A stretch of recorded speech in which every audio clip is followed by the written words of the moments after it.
સુરતના બે પોલીસકર્મીની સતર્કતાથી મોટા રેકેટનો પર્દાફાશ થયો છે। આરટીઓની રસીદો બનાવી પોલીસે જપ્ત કરેલા વાહનો છોડાવી લેવાનું કૌભાંડ સામે આવ્યું છે। ટ્રાફિક પોલીસની આંખમાં ધૂળ નાખીને કૌભાંડીઓ 29 વાહનો છોડાવી ગયા। સરથાણા પોલીસ મથકમાં ગુનો નોંધાયો છે। વિશાલ, સુનિલ અને કૃષ્ણા સહિતની ટોળકીનું કારસ્તાન સામે આવ્યું છે। પોલીસની આંખમાં ધૂળ નાખીને 29 વાહનો છોડાવી લેવામાં આવ્યા તો કૌભાંડ ઝડપાયું છે।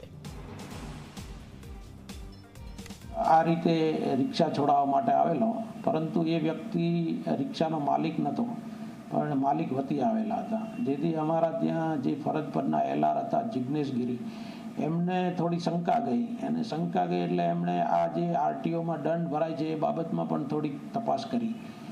તો એમને ખ્યાલ આવ્યો કે ભાઈ કોઈ પણ આરટીઓની જે રિસિપ્ટ હોય એ રિસિપ્ટની ઉપર એક ક્યુઆર કોડ આપેલો હોય છે। તો આ ક્યુઆર કોડ જો મોબાઈલની અંદર સ્કેન કરો તો એની ડિજિટલ પાવતી આપણે જોઈ શકીએ।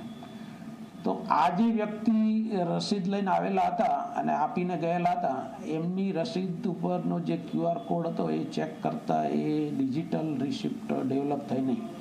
અમારી જે ફાઇલ હતી છેલ્લા 1 વર્ષની, એ ફાઇલની અંદર જે રસીદો રજૂ થયેલી હતી આરટીઓની, એ તમામની એણે ક્યુઆર કોડથી ખરાઈ કરી। તો એમાં 29 જેટલા બીજા વાહનોની પણ રસીદો બોગસ હોવાનું જાણવા મળેલું।